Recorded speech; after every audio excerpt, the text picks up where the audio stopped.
संकट हरण मंगल मूर्ति रूप राम लखन सीता सहित हृदय बसहु सुर भूप। सियावर रामचंद्र की जय।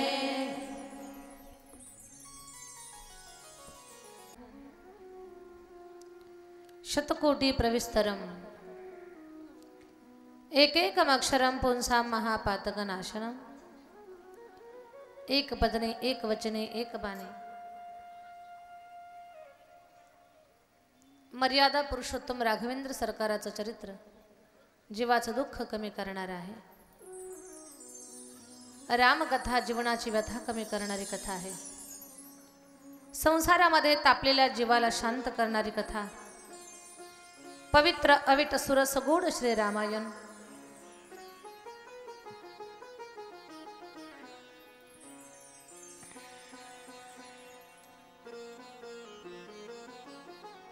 या रामकथेच्या पवित्र प्रांगणामध्ये सर्व राम उपासकांचं अंतःकरणपूर्वक स्वागत आहे।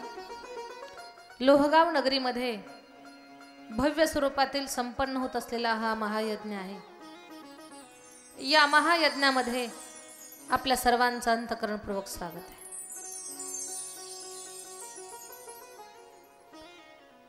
सुंदर असं आपलं कथासत्र चालू आहे। त्या कथासत्रामध्ये आपण रामायण किती आदर्श आहे ते पाहत आहोत। रामासारखा मुलगा नाही, रामासारखा मित्र नाही, रामासारखा पती नाही, रामासारखा पिता नाही, रामासारखा राजा नाही आणि रामासारखा शत्रू सुद्धा नाही। एक आदर्श, आदर्शाच्या सगळ्या बाजू रामरायाला लागू होतात। त्याच राघवेंद्र सरकाराची कथा आपण पाहत आहोत। विचार करा, ज्या राजाला राजगादी मिळणार होती त्याला वनवास मिळाला। रामानं किती दुःख व्यक्त करायला पाहिजे होतं। काय कारण आहे की मला वनवास देताय तुम्ही? पण रामाचा एक सुद्धा प्रश्न नाही की असं का म्हणून। राम म्हणतात, आई वचनपूर्तीसाठी मी वनवासाला जातो ग, आणि माझीच इच्छा होती की भरताला राजगादी मिळावी म्हणून। आई माझा भरत अयोध्येचा राजा व्हावा आणि मी अरण्यामध्ये जाऊन साधू संतांची सेवा करावी ही माझीच इच्छा आहे।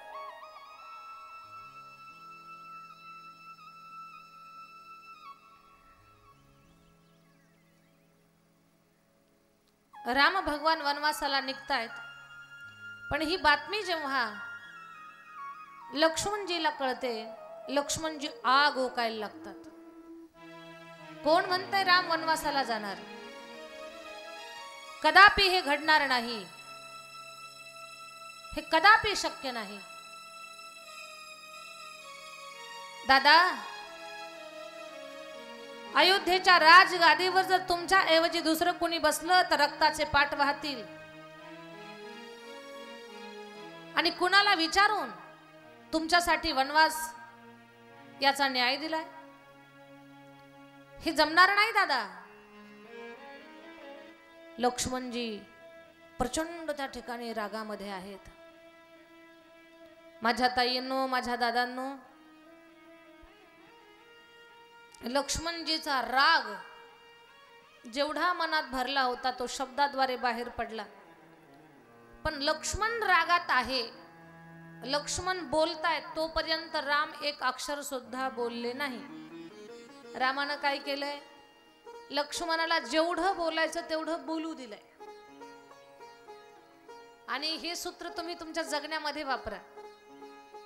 सासू सुनेचं जमत नसेल, सासून जर बडबड चालू केली तर सून मध्येच बोलते, आणि सासूच्या बडबड कर चालू असताना सरसून मध्ये बोलली तर ते शांत होत नाही, पेटतय।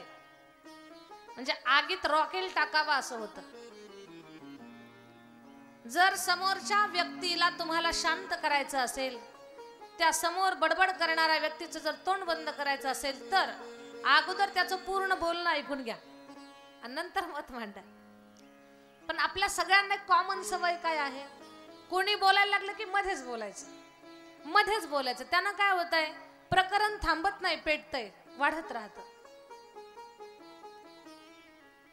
म्हणून अगोदर ऐकून घेण्याची सवय लावा. आणि मी आता जे बोलते ना ते तुम्ही जगण्यामध्ये त्याचा वापर करा, बरोबर तुम्हाला अनुभव येत जाते. समोरचा अगोदर काय बोलतोय तो ऐकून घ्या, त्याच्यात पोटातलं बाहेर पडू द्या. त्याचं बोलणं संपल्यावर पुढे काय बोलणार आहे तो. लक्ष्मणजीला अगोदर काय बडबड करायची तेवढी करू दिली आणि मग राम बोलतायत, लक्ष्मणा रक्ताचे पाठ कोणाचे वाहायचे, आपल्या आईचे, आपल्या वडिलांचे का आपल्या भावाचे. बेटा मला माहिती आहे तुझं प्रेम माझ्यावरती आहे, पण याचा अर्थ असा नाही की आपण आपल्या गादीच्या स्वार्थासाठी किंवा एखाद्या पदासाठी आपण माय बापाबद्दल काहीतरी अभद्र बोलावं, आपल्या भावाबद्दल काहीतरी चुकीचं बोलावं. आणि माझी स्वतःची इच्छाच नाहीये की मी राजगादीवर बसावं म्हणून. पण माझा ऐक लक्ष्मणा, मी वनवासाला जातो, पाठीमागे हे अयोध्येचं सगळं वैभव सांभाळण्यासाठी बाबा तर चक्कर येऊन पडलेले आहेत. मी वनवासाला जाईल, त्या दुःखानं बाबा अधिक दुःखी होतील. तू बाबाला आणि अयोध्येतल्या जनतेला सांभाळ. भरतलाल लक्ष्मणजी म्हणतात, दादा ठीक आहे, तुम्हाला जायचंय ना वनवासाला, हे पक्क आहे ना. हो म्हणे पक्क आहे. तुम्हाला जर वनवासाला जायचं असेल तर हा लक्ष्मण अयोध्येत थांबणार नाही, इथंच स्वतःची आहुती देईल, मी मरून जाईल. ए लक्ष्मणा असं काय बोलतोयस, ठीक आहे, एक तर मला तुमच्या सोबत येऊ द्या, नाही तर मला मरू द्या, मरायला परवानगी द्या. लक्ष्मणा माझ्या सोबत चलतो. तयार झाले. लक्ष्मणजी राम भैयाच्या सोबत आता वनवासाला जाणार आहेत. पण राम किती ज्ञानिक आहेत विचार करा. राम म्हणतात, लक्ष्मणा वनवासाला तर जायचंय, पण तू तुझ्या आईची परवानगी घेऊन ये, आईला विचारून ये वनवासाला जाऊ का म्हणून. लक्ष्मणजी आले आईकडे.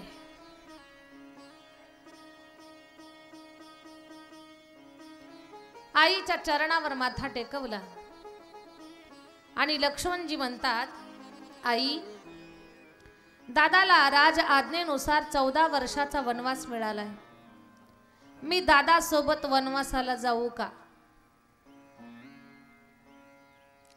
दादा सोबत वनवासाला जाऊ का असं म्हटल्या बरोबर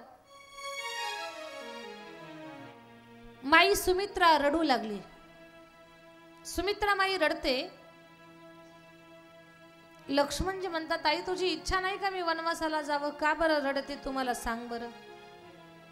सुमित्रा माई म्हणते, लक्ष्मणा मला न विचारता जर तू निघून गेला असताना वनवासाला, छाती ठोकपणे या आईनं जगाला सांगितलं असतं की एक भाऊ भावासाठी आईला न विचारता वनवासाला गेला, सांगितलं असतं मी स्वाभिमानानं. पण लक्ष्मणा मला विचारायला आलास, या गोष्टीचं मला दुःख झालं. असू दे, आता विचारायला आलाच आहेस तर काही गोष्टी ऐकून घे. आई काय. लक्ष्मणा स्वप्नातही ईर्ष्या येऊ देऊ नको. आई स्वप्न कधी पडतं ग बाळा, आपण जेव्हा जेवण करतो ना पोटभर जेवण केले की माणसाला झोप येते, आणि झोप आली की झोपेमध्ये स्वप्न पडण्याची शक्यता असते. त्या स्वप्नात ईर्ष्या येईल. लक्ष्मणजी म्हणतात, आई तुझा हा पुत्र लक्ष्मण तुझ्या चरणाची शपथ घेऊन सांगतो, दादाच्या वनवासाच्या काळात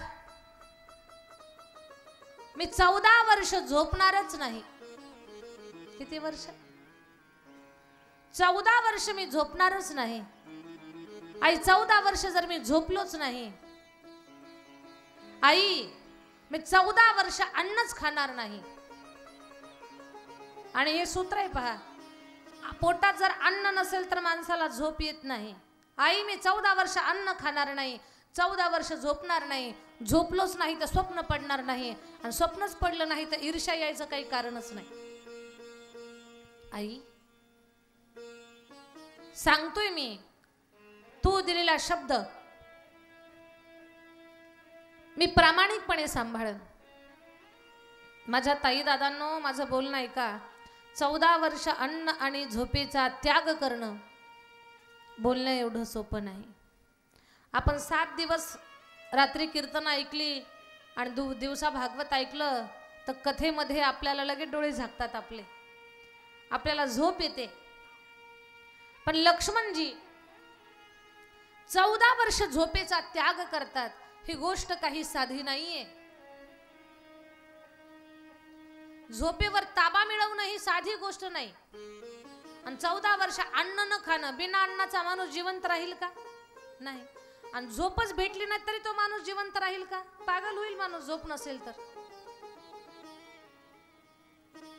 पण लक्ष्मणजी 14 वर्ष अन्न आणि झोपेचा त्याग का करतात, त्याच्या पाठीमागे सुद्धा कारण आहे. काय कारण आहे? तर त्याच्या मागचं कारण आहे का, रामायणामध्ये रावण मारणं जास्त कठीण नाही, पण रावणाचा पुत्र इंद्रजित मारणं सोपं नाही. त्या इंद्रजिताला वरदान होतं, इंद्रजिता तुझा मृत्यू अशा पुरुषाच्या हातानं होईल की ज्यानं 14 वर्ष अन्न खाल्लेलं नाही, जो 14 वर्ष झोपलेला नाही, आणि ज्यानं 14 वर्ष स्त्रीचं तोंड पाहिलेलं नाही, अशा पुरुषाच्या हातून तुला मृत्यू येईल. आता मला सांगा, 14 वर्ष अन्न न खाता माणूस जिवंत राहील? 14 वर्ष झोप न घेता माणूस जिवंत राहील? आणि 14 वर्षात एकदाही स्त्रीचं तोंड पाहायचं नाही, ही गोष्ट शक्य आहे का? पण त्याला वरदानच तसं होतं की 14 वर्ष अन्न, झोप आणि स्त्री या गोष्टींचा त्याग जो करेल 14 वर्षासाठी, त्याच्या हातानं इंद्रजिताचा मृत्यू. म्हणून लक्ष्मणजी हे 14 वर्षाचं व्रत पूर्ण करतायत. 14 वर्ष लक्ष्मणलाल अन्न खात नाहीत माझ्या ताईंनो, 14 वर्ष झोपत नाहीत, आणि 14 वर्ष स्त्रीचं तोंड पाहत नाहीत. पण या बाबतीत थोडीशी शंका उभी राहते. सीतामाई तर सोबतच होत्या,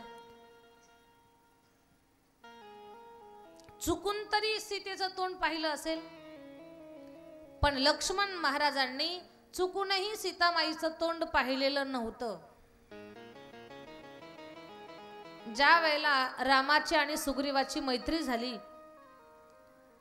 त्या वेळेला सुग्रीवानं काही अलंकार दाखवले. म्हणे भगवान काही काळापूर्वी आकाश मार्गे एक राक्षस एका स्त्रीला चोरून घेऊन निघालेला होता. त्या स्त्रीला आम्ही वाचवण्याचा प्रयत्न केला. हनुमंतरायाने उडी घातली पण ती जास्तच उंच गेली आणि तेवढ्यात तो राक्षस पुढे गेला. पण त्या स्त्रीनं काही आभूषणं खाली टाकलेली आहेत. ही आभूषणं तुमच्या सीतामाईची आहेत का ते पहा. ती आभूषणं पाहिली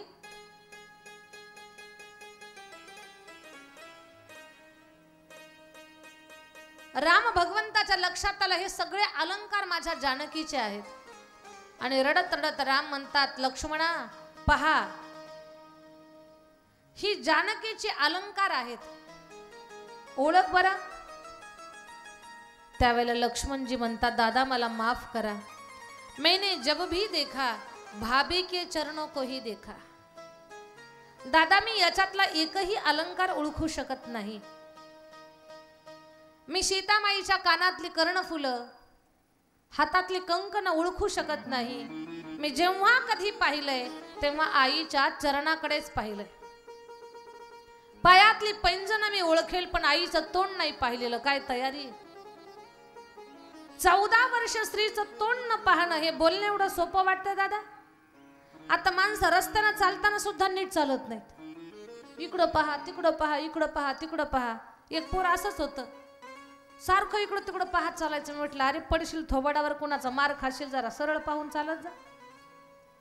पण त्याची ती सवय, टू व्हीलरवर मोटरसायकलवर निघालं, इकडं पहा तिकडं पहा, समोर खड्डाच पाहिलं आणि त्यानं गपकन जे खड्ड्यात पडलं, जे तोंडावर पडलं, 4-5 दातही पडले, घसडत पुढे गेलं. मीच उभी होते. म्हटलं पप्या तुला म्हणत होते मी, इकडं तिकडं पाहू नको, सरळ पाहून चाल. तुला किती लागलं बरं आता? तर म्हटलं दीदी थोडंसंच लागलंय, खरचटलंय थोडं. म्हटलं गुडघ्याची वाटी कुठे आहे? म्हटलं 2 किलोमीटर मागच पडली. आपण रस्त्यानं चालताना नीट चालत नाहीत. आणि लक्ष्मणजी 14 वर्ष स्त्रीचं तोंड पाहत नाहीत. ही खूप मोठी अभ्यास करण्यासारखी गोष्ट आहे. माझ्या ताई दादांना बोलण्याकडे लक्ष द्या.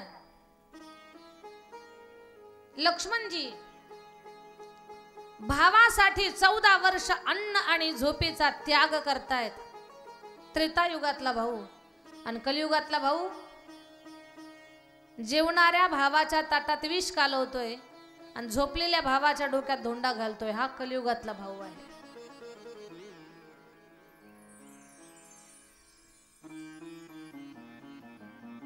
रामायण हे आदर्श आहे. बंधुप्रेम शिकवतंय, मातृप्रेम शिकवतंय, पत्नीचं प्रेम शिकवतंय रामायण. प्रत्येक गोष्टीमध्ये नीतिमूल्यांमध्ये रामायण परिपूर्ण आहे. राम भगवान लक्ष्मणलाल आपल्या आईची आज्ञा घेऊन आले.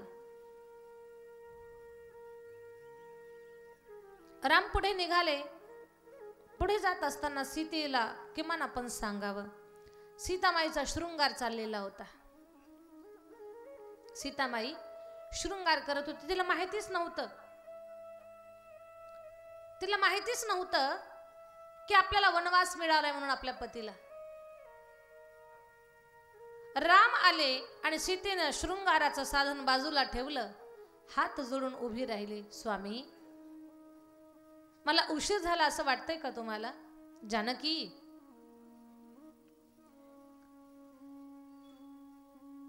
आपल्याला आता शृंगार करायची काही गरज नाही, तुला उशीरही झालेला नाही, पण आता मला घाई झालेली आहे. स्वामी मी पटकन आवरू का? जानकी माझ्या 2 गोष्टी ऐक, आणि नंतर आवरायचं का काय करायचं ते नंतर ठरव. 2 गोष्टी ऐकून घे. काय? राज आज्ञेनुसार मला अयोध्येची राजगादी नाही, 14 वर्षाचा वनवास मिळाला आहे. माझ्या पाठीमागे माझ्या 3 माता, माझे वडील, पूर्ण अयोध्या नगर, या सगळ्यांची काळजी तुला घ्यायची. जानकी मी जातो. सीता माता शांतच झाल्या. सीतामाई म्हणते भगवान मला 2 गोष्टी बोलण्याची संधी द्या. बोल जानकी. आता जर तुला बोलू दिलं नाही तर 14 वर्ष बोलायची संधी मिळणार नाही. बोल जानकी. सीतामाई सांगते स्वामी मी असं ऐकलंय, चंद्र तेथे चंद्रिका, शंभू तेथे अंबिका, संत तेथे विवेका, असणे की जय. चंद्र तेथे चंद्रिका, शंभू तेथे अंबिका, संत तेथे विवेका, असणे की जय.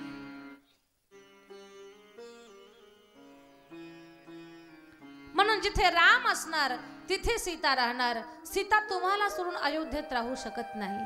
स्वामी एका पतिव्रता नारीसाठी तिचे पती हेच तिचं जीवन आहे. मी तुम्हाला सोडून इथे कशी राहू?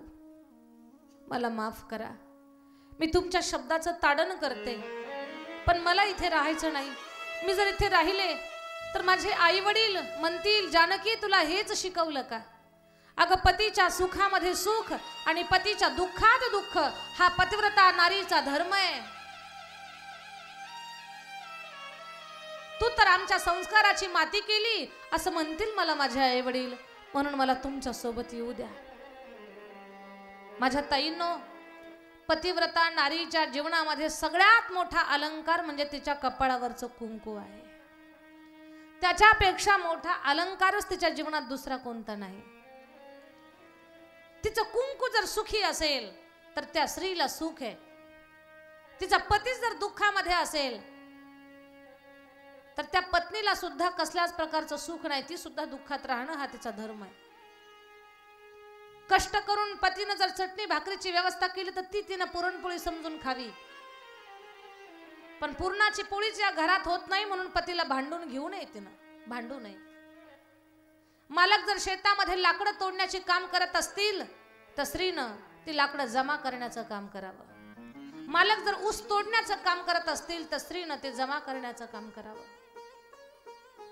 नाहीतर बिचारा 200 रुपये रोजंदारीसाठी दिवसभर रखरखत्या उन्हामध्ये वन फिरतोय आणि ही 10,000ची पैठणी मागते आणि टीव्हीच्या समोर बसते. समजावं हिला पतिव्रता धर्म कळालेला नाही. आणि कष्ट करून आलेल्या पतीला जर ती म्हणत असेल तुम्ही दरिद्री आहात, पहा यांचा कसा बंगला बांधलेला आहे, त्या बाईला किती दागिने आहेत, किती भारी भारी साड्या आहेत, तिचा मालक किती कर्तृत्ववान आहे. जर ती आपल्या पतीला दुसऱ्या पुरुषाचं उदाहरण देत असेल तर ती बाई पतिव्रता नाही. पतिव्रता नारीचा धर्म असतो आहे. अरे जे आपल्या पतीच्या कष्टानं प्रयत्नानं जे आपल्याला मिळालंय त्यात सुखा समाधानाने जगणं. आणि प्रत्येक बाईनं जर आपल्या पतीमध्ये परमेश्वर पाहिला आणि त्याच्या कष्टानं जे धन घरात आलं त्याच्यात जर तिनं सुखी संसार थाटला तर बस त्यांची जोडी उभ्या जगाला आदर्श असणार आहे. ते या विश्वामध्ये सगळ्यात सुखी असणार आहेत. देव सुद्धा तुमचा आदर्श घेतील.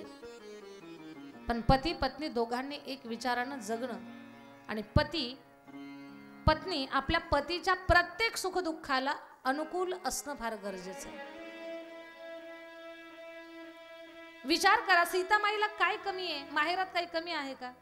राजाची मुलगी. बर सासरमध्ये काही कमी आहे का? काहीच कमी नाही. बर वनवास तिला मिळालाय का? वनवास फक्त रामाला आहे. पण सीतामाई काय म्हणते, मी या अयोध्येत थांबणार नाही.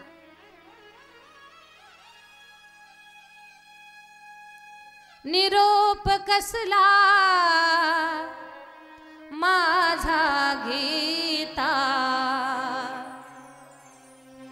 जिथे राघव तेथे सीता, जिथे राघव तेथे सीता, जिथे राघव तेथे सीता.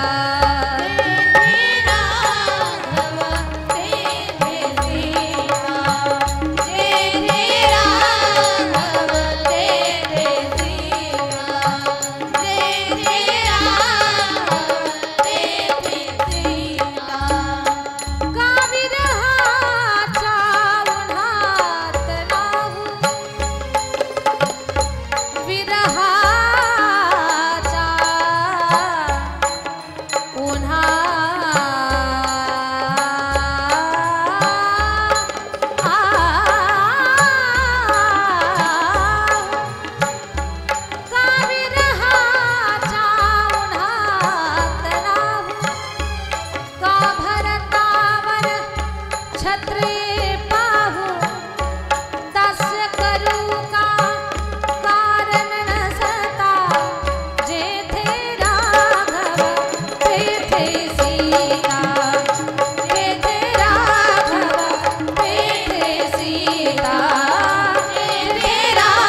तेथे सीता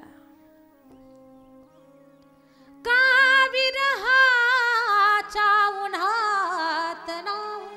स्वामी, मी तुम्हाला सोडून नाही राहू शकत आणि जगातल्या नारींसाठी पतिव्रता धर्म सांभाळून पतिव्रता धर्माचं श्रेष्ठत्व जगाच्या समोर मांडण्याची संधी मला द्या स्वामी.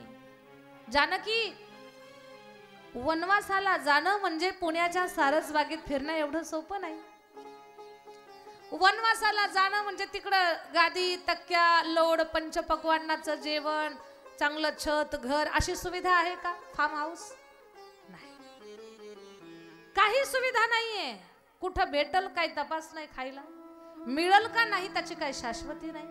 किती चालावं लागल, पायाला किती फोड येतील. बरं, जिथे राहणार आहोत तिथे माणसाची वस्ती आहे का नाही काही माहिती नाही.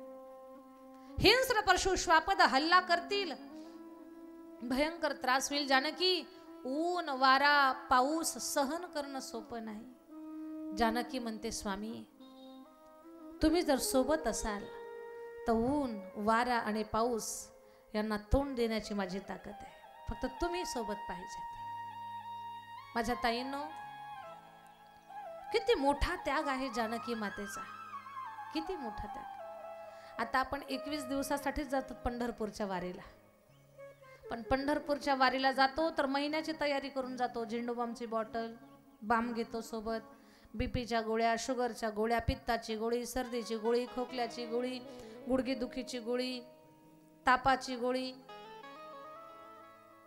4-2 साड्या, कपडे, ड्रेस, पोशाख, जेवायला ताट. बरं, तिथं काही कमी नसतं. घरची लोक म्हणतात 10-5 हजार रुपये सोबत पण घेऊन जा, कुठे काही जर कमी पडलं तर. एवढ्या तयारीनिशी जातो, पण पाऊस लागला की दिंडी सोडून गाडीमध्ये बसतो. दिंडीमध्ये आपण नीट चालत नाही. 21 दिवसाच्या आषाढी पालखी सोहळ्यात आपल्याला ऊन वारा पाऊस सहन होत नाही. चाललं तर पायाला फोड येतात. फोड आलं की आपण नको त्याला शिव्या देतो, दिंडी चालकाला शिव्या देतो आपण. बर, जातो कशाला? पण पांडुरंगाच्या वारी पूर्ण करायला. आणि तिकडे जाऊन काय करतो आपण? बिस्किट पोळे गोळा करतो, बिस्किटचे पोतेची पोते जमा करतो. आणि तेवढ्या काळात जर दुसऱ्या कोणी चोरले तर त्याला भांडून आपण हैराण करतो. बर, त्याला भांडून आपण शांत राहत नाही. ते गावामध्ये पंढरपुरात पोहोचल्यावर ज्यानं आपले बिस्किट पुढे चोरले ते जर गावात प्रदक्षिणा मारायला गेलं, खेळणी पाहायला गेलं नातवंडाला, की आपण त्याची नजर चुकून त्याचे बिस्किट पुढे काढतो, आपल्या पिशवीत घालतो. म्हणजे चोरी पण करतो आपण. काय काय प्रकार चालतात आपले पंढरपूरला जाऊन. याच्यासाठी जातो का आपण पंढरपूरला? ह्याच्यासाठी पंढरपूर नाही. कशासाठी पंढरपूर? जन्मासी वाणी पहारे पंढरी, जन्मासी वाणी पहारे पंढरी, जन्मासी वाणी पहारे पंढरी, जन्मासी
जन्म आल्याचे सार्थक विठ्ठलची एक देखलिया. आल्याने संसारा जारे पंढरपुरा, दिनाचा सोयरा पांडुरंग. याच्यासाठी आपण बिस्किट गोळा करण्यासाठी, कुणाच्या चोऱ्या करण्यासाठी पंढरपूरला जात नाहीत, पण माणसं चुका करतात. माझ्या बोलण्यातला भाव समजून घ्या. 21 दिवसाची पंढरपूरची पायी वारी करायला आपल्याला एवढं जड जातं. ज्यांना 14 वर्ष वनवासाला फिरायचं होतं, तो वनवास काय सोपा होता का? जानकी माता म्हणते, स्वामी मी आहे त्या स्थितीमध्ये तुमच्या सोबत सुखानं राहील, पण मला तुमच्या सोबत येऊ द्या. मखमलच्या खाली जिचा पाऊल पडत नाही, ती जानकी आता रखरखत्या वनामध्ये, काटेरी वनामध्ये पतीच्या मागे मागे मागे जाण्याची तयारी दाखवते. एका स्त्रीसाठी ही गोष्ट सोपी नाही माझ्या ताई दादांनो, खरंच सोपं नाही. आपल्याला ऐकायला खूप सोपं वाटतं, खूप सोपं वाटतं. राम गेले वनवासाला, मग त्यांच्या पाठीमागे सीतामाई गेली, हे बोलणं सोपं वाटतं का आपल्याला? अजिबात सोपं नाहीये. जानकी मातेचा किती मोठा त्याग आहे विचार करा. एका स्त्रीनं वनवास पती सोबत सहन करणं सोपं नाही, पण आईनं ठरवलं. आणि सीतामाईचा आदर्श भारतातल्या प्रत्येक स्त्रीनं घ्यावा. मी असं म्हणणार नाही तुम्हाला की तुम्ही पती पत्नी दोघांनी वनवासाला जावं, असं नाही. वनवासामध्ये जो त्रास होता, वनवासात जे राम आणि सीतेला दुःख होतं, तेवढं दुःख तेवढा त्रास तुम्हाला तुमच्या प्रपंचात नाही. मग प्रपंचामध्ये आपण कोणत्या कारणावरनं भांडण करायचं याचा विचार करा. का भांडण करायचं? का दुःखी राहायचं? का पतीला टाकून बोलायचं आणि पतीनं सुद्धा पत्नीला का टाकून बोलायचं? अरे राम सीतेचा आदर्श घ्या आणि जीवन सुंदर बनवा आपलं. त्यांनी जो त्यांच्या जीवनात त्रास सहन केला, तो त्रास आपल्या जीवनात नाही. आपण किती सुखी राहायला पाहिजे. सीतारामाच्या वनवासातून शिका या गोष्टी. पण आता पती पत्नी सगळं अनुकूल असतं, पण दोघांचं जुळतच नाही, सारखी भांडणं होतात. काही काही तर एवढे विचित्र भांडणं करतात ना, एवढे जोरात भांडणं करायचे. त्यांच्या दारात एक संत भिक्षा मागण्यासाठी आले. ती बाई भिक्षा घेऊन आली, रडत रडत आली. बिचारी भांडणं झाली होते जोरात दोघांचे. भिक्षा घेऊन आली, महाराजांच्या झोळीमध्ये भिक्षा टाकली. महाराजांनी विचारलं, तायडे का रडतेस ग बाई तू? का रडते? काही झालं का तुला? ती म्हटली, बाबा माझ्या पतीचे माझी भांडणं झाले म्हणून मी रडते. बेटा, तुमच्या वयावरून वाटतं तुमचं नवीन लग्न झालंय, आणि नवीन लग्न झालं असतानाही तुम्ही भांडणं करता, वाद करता, रडता. काय कारण आहे भांडण करण्याचं? तिनं सांगितलं, बाबा लग्नाच्या अगोदर हे मला चंद्रमुखी म्हणत होते. लग्न झालं की काही दिवसातच मला सूर्यमुखी म्हणायला लागले. मी सूर्यासारखी आहे का तापट? बस सूर्यमुखी म्हणू द्या. कालच्या भांडणात तर ते मला ज्वालामुखीच म्हटले बाबा. तिनं सांगितलं. ही सांगत होती तेवढ्यात तो गृहस्थ पळतच आला. बाबा बाबा बाबा काय बेटा? तिचंच नाही माझं पण ऐकून घ्या, न्याय द्या. काय बेटा, काय चुकलं तिचं? बाबा लग्नाच्या अगोदर ही मला प्राणनाथ म्हणत होती. लग्न झाल्यावर भांडणं झाली तर ही मला फक्त नाथच म्हणायला लागली. हिनं प्राण बाजूला काढला त्याच्यातला, फक्त नाथ म्हणत होती. आणि कालच्या भांडणात तर मला असं वाटतं ही कालची भांडणं पाहून मला अनाथच करून सोडणार असं वाटतं. महाराज दोघांनाही समजावून सांगतात. त्या पुरुषाला सांगितलं समजावून, नाही बेटा पत्नी सोबत अशी भांडणं करू नको. अरे तिचं खूप प्रेम आहे तुझ्यावर. तुझ्या कपाळावरची जी रेषा आहे ना, ती रेषा मला सांगते की तिचं खूप प्रेम आहे तुझ्यावर. तो म्हटला, बाबा बरोबर आहे, ही जी रेषा आहे ना, तिनं काल उलटनं फेकून मारलं, त्याच्यामुळे ती रेष तयार झाली. ती कालच्या भांडणातली रेष आहे.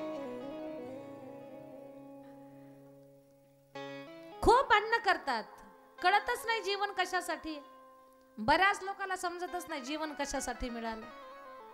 भांडणं करणं, खाणं पिणं, निवांत राहणं, याची निंदा करणं, त्याचं भांडण लावून त्याचा बांध करायचा, याच्या शेतातलं धान्य घेऊन यायचं आपल्या घरी, याच्यासाठी जीवन नाही. हे पुन्हा पुन्हा सांगते. आमच्यासारखे हजारो सांगून गेले तरीही लोकांचा स्वभाव बदलला नाही.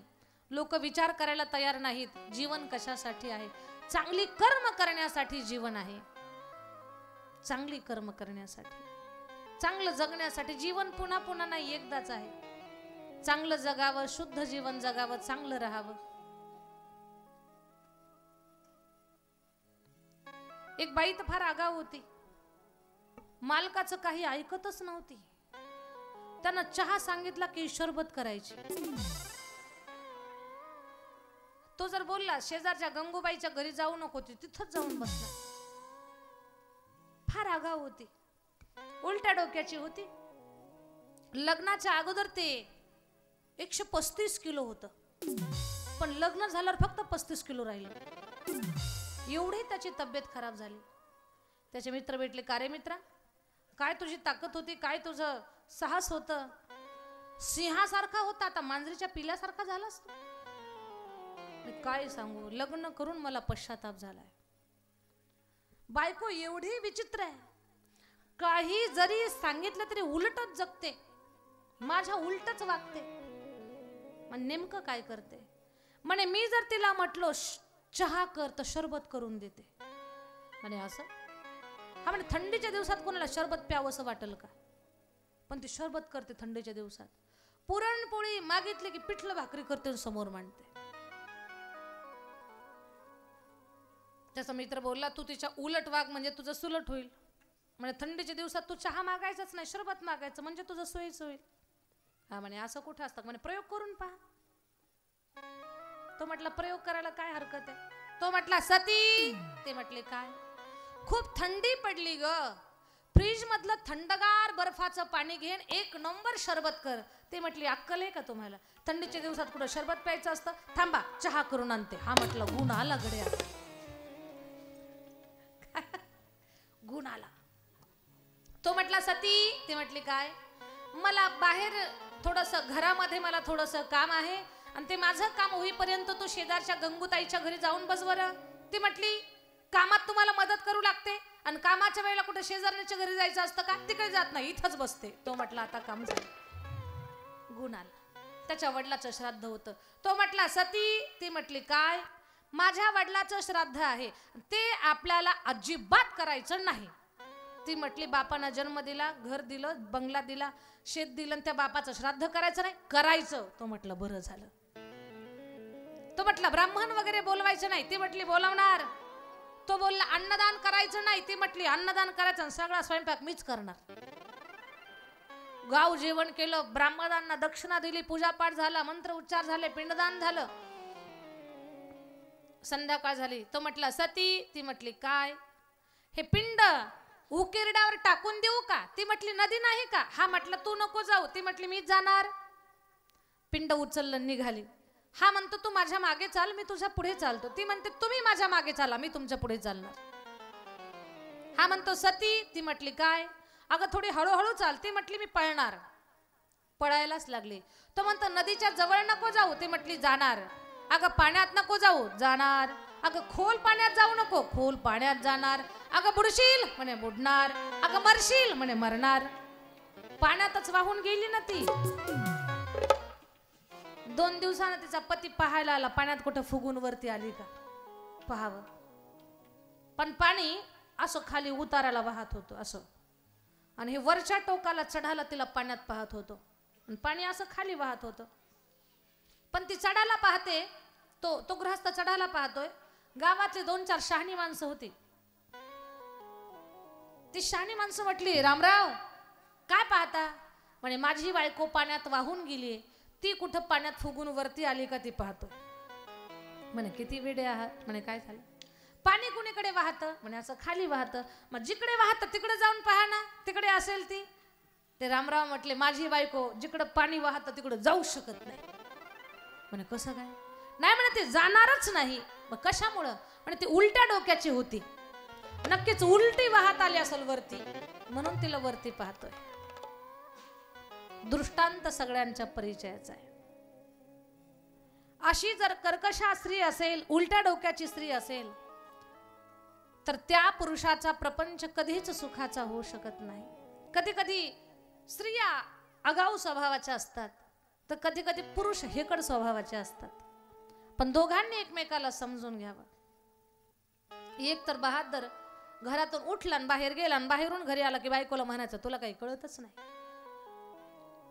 बरं, ती स्वयंपाक करते, 2 वेळेचा जीव घालते, त्याचे कपडे धुते, कपड्यांना इस्त्री करते, सगळं घर साफसुथरं ठेवते, आलेल्या पाहुण्यांचा पाहुणचार करते, रोज देवाला प्रार्थना करते की याला आयुष्य दे, याला बुद्धी दे. आणि हा काय म्हणतो तिला, तुला काही कळतच नाही. ही पद्धत आहे का पत्नीला वागवण्याची? ती शिकलेली पोरगी होती चांगल्या घरातली. ती म्हटली, हे पहा, सारखंच मला म्हणायचं नाही तुला काही कळत नाही, तुला काही कळत नाही, मी ग्रॅज्युएशन कंप्लीट आहे, मला असं बोलायचं नाही. तो म्हटला, का राग आला का तुला, तुला काही कळतच नाही. ती म्हटली, तुमची किंमत वाढवायची का कमी करायची माझ्या हातात आहे, तुम्ही कसं म्हणतात मला काही कळत नाही. तो म्हटला, तुला चॅलेंज, तू माझी किंमतच कमी करून दाखव. थोडा राजकीय पिंड होता त्याचा, बऱ्याच दिवसाचं इलेक्शनमध्ये हारलेलं होतं आणि खूप दिवसांना त्याला इलेक्शन लढवण्याची संधी मिळाली, तिकीटच भेटलं त्याला. पहिली मीटिंग कुठे घ्यायची? पाडव्याच्या दिवशी त्यानं पहिली मीटिंग घराशेजारी हॉल होता, त्या हॉलमध्ये भरवली, सगळे कार्यकर्ते बोलावले आणि मोठ्या मोठ्याने भाषण सांगायला लागलं.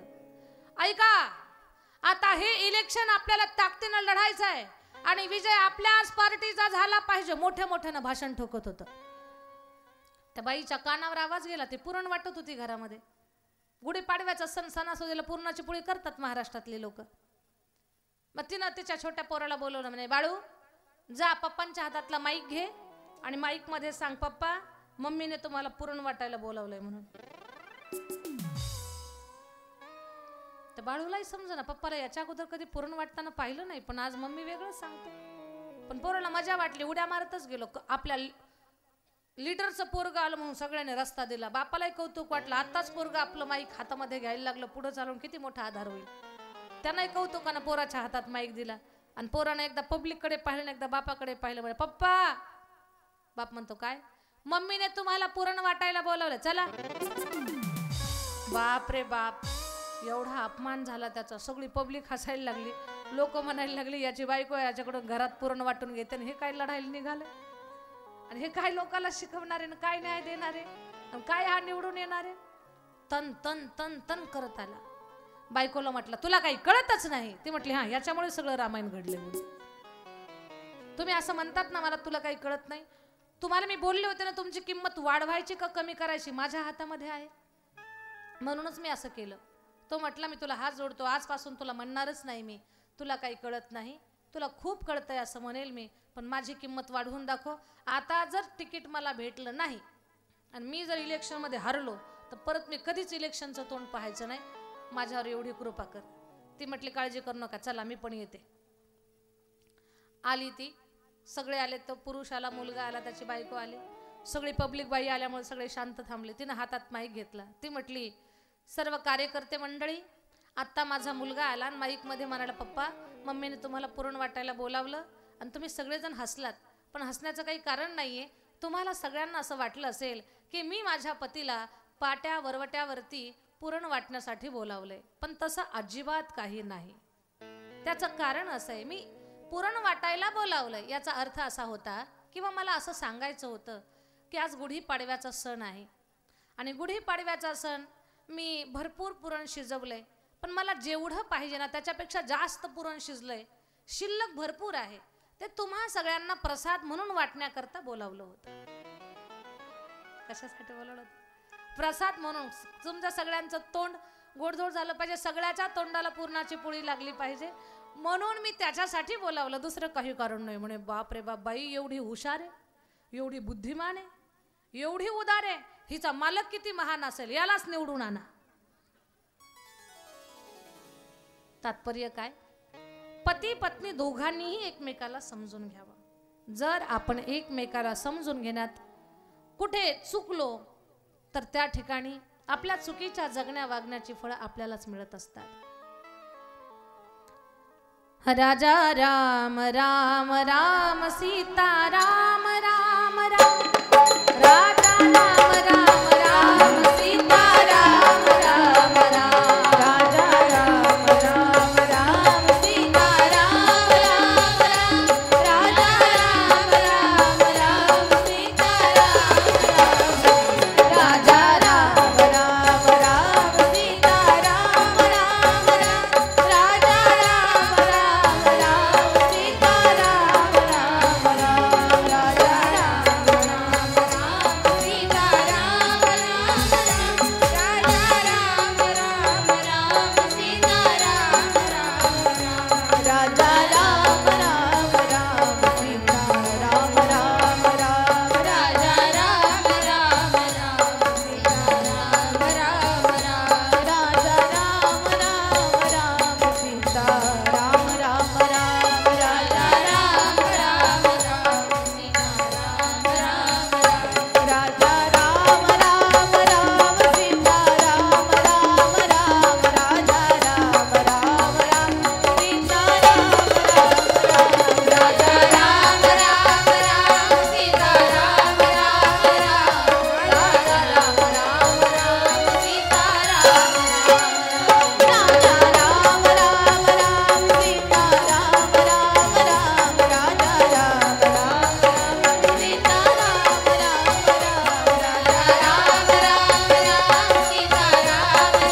वनवासाला येऊ द्या.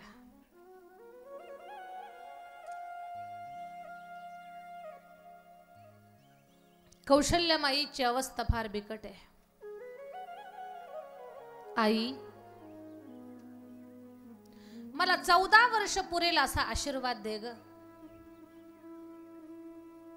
माई कौशल्य म्हणते, राघवा, 9 सायासन तुला मी मिळवलंय. कैकई तिच्या लेकराला वनवासाला पाठवल का?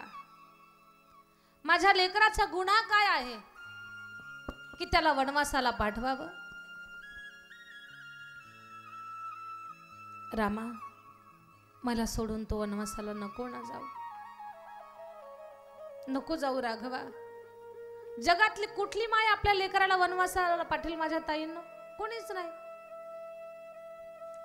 नको रे, नको रे, नको रे जाऊ राम राया. नको रे जाऊ राम राया. नको रे जाऊ राम राया. नको रे जाऊ राम राया. नको रे जाऊ राम राया. नको रे जाऊ राम राया. राघवा, मला सोडून जाऊ नको.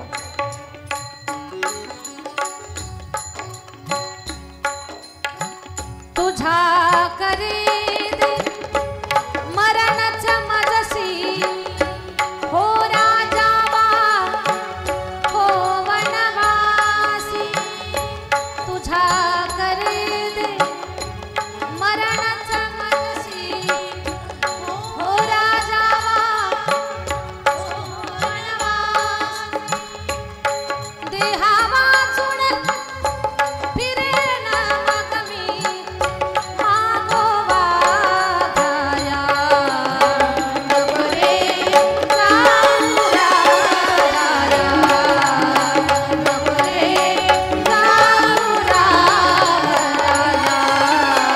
नको रे जाऊ राया. नको रे जाऊ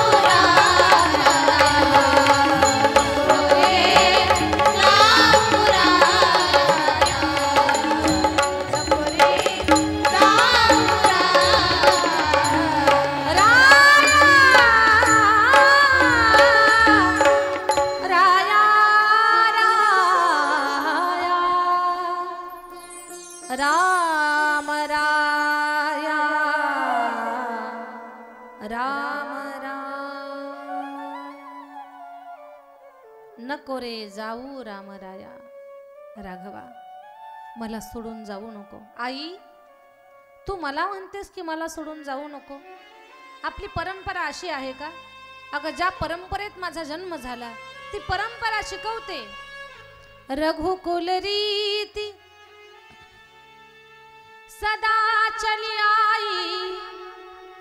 प्राण जाय पर वचन न जाय. आई, प्राण जाईल पण वचन भंग होणार नाही. ही या रघुवंशाची परंपरा आहे माय. शांत झाले माई कौशल्या, दगडाच्या मूर्तीसारखी. रामा, तुला जा म्हणावं तर आईचं प्रेम आडवं येतं, नको म्हणावं तर परंपरा आडवी येते. मी काय करू लेकरा? चिचुंद्री सारखी अवस्था झाली माझी.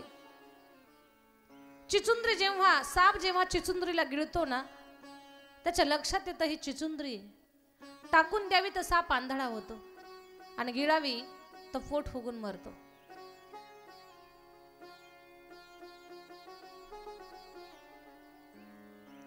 राम राया, राम राया. आईचं प्रेम आहे माझ्या ताईंनो. या जगामध्ये आईसारखं प्रेम करणार दुसरं कोणीच नाही. एक आईनं तिचं मूल लहानाचं मोठं केलं, वाढवलं, घडवलं. लेकरू एवढं शिकलं की परदेशात गेलं. 5 वर्ष झाले लेकराची आणि आईची भेट नाही. त्या गरीब बिचाऱ्या आईला लेकराची आठवण येते. लेकरू पत्र पाठवतंय, आईची चौकशी करतंय आणि त्याला सुट्टी मिळाली 1 महिन्याची. पत्राद्वारे आईला सांगितलं, आई 1 महिन्याच्या सुट्टीसाठी येणार आहे मी. सारं भारत भ्रमण तुला करून आणणार आहे. तुला तुळजापूर, माहूरगड, आळंदी, देहू, अयोध्या, काशी, त्रिवेणी संगम, रामेश्वरम, हरिद्वार ही सगळी तीर्थाई मी तुला फिरवणार आहे. आईला वाटतंय माझं जीवन धन्य झालं, माझं लेकरू. आईला खूप समाधान वाटतंय. बाळानं सांगितलं, आई मी सोमवारच्या दिवशी दुपारी 12च्या विमानानं येणार आहे मुंबईच्या विमानतळावरती. मुंबईच्या विमानतळावर दुपारी 12 वाजता सोमवारी मुलगा येणार. आई रविवारी 12 वाजताच हजर झाली तिथं. आईचं काय लेकरावर प्रेम असतं. रात्रभर माझं बाळू येणार आहे, उद्या 12 वाजता येणार आहे. सकाळ झाली, लोकांची गर्दी पाहून कावरी बावरी झाली. विमान 12लाच येणार आहे, पण ती सकाळी 6 वाजल्यापासूनच पाहते कुणी प्रवासी त्याच्यात माझं लेकरू आहे का म्हणून. 11 वाजले, 12 वाजले. आता तिला वाटलं 100% आता माझं मूल येणार आहे. 1 वाजला, 2 वाजले. मग तिने चौकशी कक्षात चौकशी केली, साहेब 12 वाजता इंग्लंडवरून येणारं विमान अजून आलं नाही का? आई तासाभरात अजून सूचना कळेल, 3 वाजेपर्यंत थांब. 3 वाजेपर्यंत थांबली. पुन्हा विचारलं, साहेब विमान नाही का आलं? आई अजून 1 तास थांब. 4 वाजले. पुन्हा विचारायला गेली, साहेब नाही का व आलं ते विमान? त्या चौकशी कक्षात जी चौकशी करत होती त्या अधिकाऱ्याने विचारलं, आई त्या विमानात कोण होतं का तुझं? दादा माझा एकुलता 1 बाळ, 5 वर्षानंतर त्याची माझी भेट होणार आहे. तो शिकावा याच्यासाठी मी खूप कष्ट घेतले, मोठ्या हुद्द्यावर लागलं. आता तो मला आळंदी, पंढरपूर, हरिद्वार, रामेश्वरम, अयोध्या, काशी, वृंदावन सगळ्या तीर्थाला घेऊन जाणार आहे. सगळ्या तीर्थाला घेऊन जाणार आहे.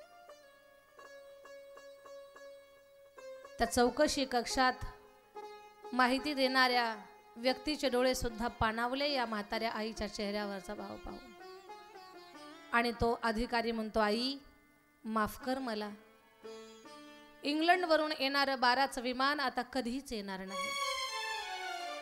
साहेब असं काय बोलताय? काय झालं? आई ते विमान मध्येच कोसळलं, अपघात झाला. आता ते विमान तर येणार नाही, पण विमानातल्या माणसाची हाडं सुद्धा येणार नाहीत.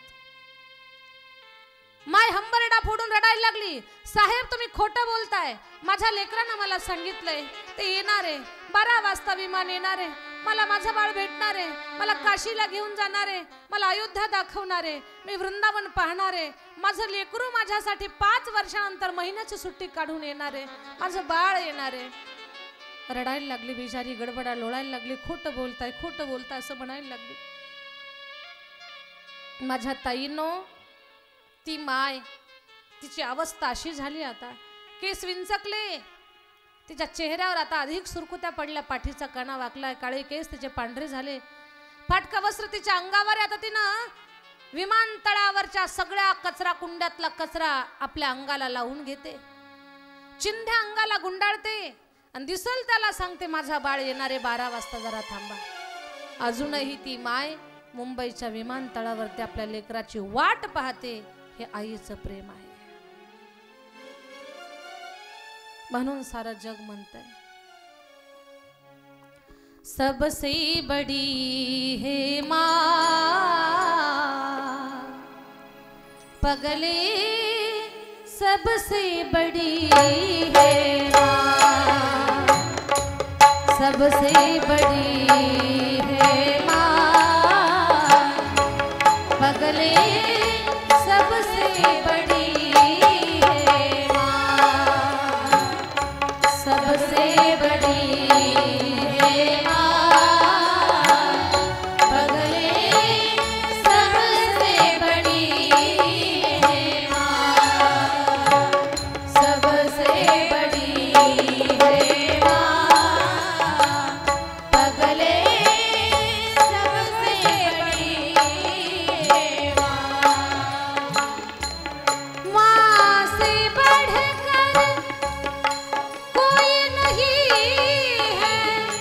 माझ्या ताईंनो, या जगामध्ये सगळ्यात श्रेष्ठ पात्र आपली आई आहे. आई आहे तोपर्यंत तिची सेवा करा, तिचा शब्द सांभाळा. त्या माय माऊलीला दुःख होईल असं वागू नका. अरे आईला आणि बापाला कुत्र्यासारखी भाकरी फेकून वाढा, आशीर्वाद दिल्याशिवाय राहणार नाही. आणि कुत्र्याला ताटात घेऊन जेव्हा चावल्याशिवाय राहणार नाही. या जगाच्या पाठीवर आई सारखं प्रेम करणारं कोणी नाहीये. आई आहे तोपर्यंत आई कळत नाही, आई गेल्यानंतर आई कळते. इथं ज्या ज्या माझ्या माई माऊलीची आई या जगातली हरवली, ती प्रत्येक माऊलीन तो माझा दादा रडल्याशिवाय राहणार नाही. आईची आठवण, माय म्हणजे भरलेली घागर आहे, माय म्हणजे महासागर आहे, माय म्हणजे दुधावरची साय आहे, वासराची गाय आहे, लेकराची माय आहे. आपली माय कितीही म्हातारी होऊ द्या, तिचं प्रेम कधी म्हातारं होत नाही. काय करत नाही आपली आई आपल्यासाठी, काय करत नाही.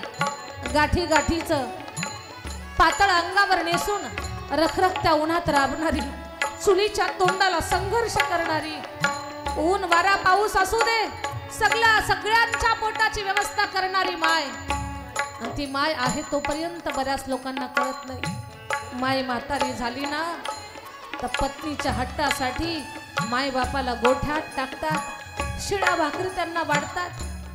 अरे जेव्हा तुम्हाला दात नव्हते तेव्हा तिनं आपलं रक्त जाळून आपल्याला दूध पाजलंय, आणि त्या माईचे दात पडल्यानंतर शिळी भाकरी तुम्ही तिच्या पुढे टाकता. प्रचंड प्रेम करणारी माय आहे आपली. तिच्यासारखं प्रेम या भूमंडलावर दुसरं कोणी करू शकत नाही. आणि लेकी बाळींना सांगेन मी, माझ्या ताईंनो, ज्या दिवशी माहेरातली माय मेली त्या दिवसानंतर मुलीचं माहेर संपलं. माहेरात तिच्यावर प्रेम करणार दुसरं कोणी नाही, कोणी नाही. दिवाळीच्या सणाला आपल्या वाट्याचे लाडू काढून ठेवणारी आपली माय असते. आईचं किती प्रेम असतं.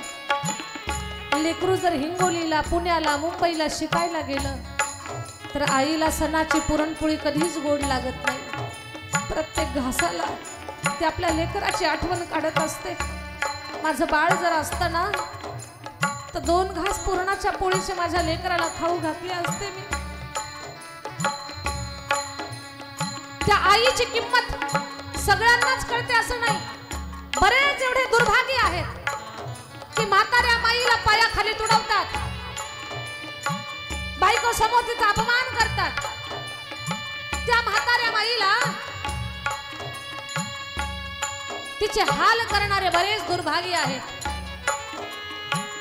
पण तुम्ही तिचे कितीही हाल करा, तिला कितीही चुकीचं बोला, पण ती जेव्हा मंदिरात जाते ना, गरीबासारखा पदर देवासमोर पसरते आणि देवाला म्हणते, देवा माझ्या लेकराला सुखात ठेव, माझं लेकरू सुखात ठेव. म्हणून सबसे बडी है माँ पगले, सबसे बडी है माँ, सबसे बडी है माँ पगले, सबसे बडी है माँ.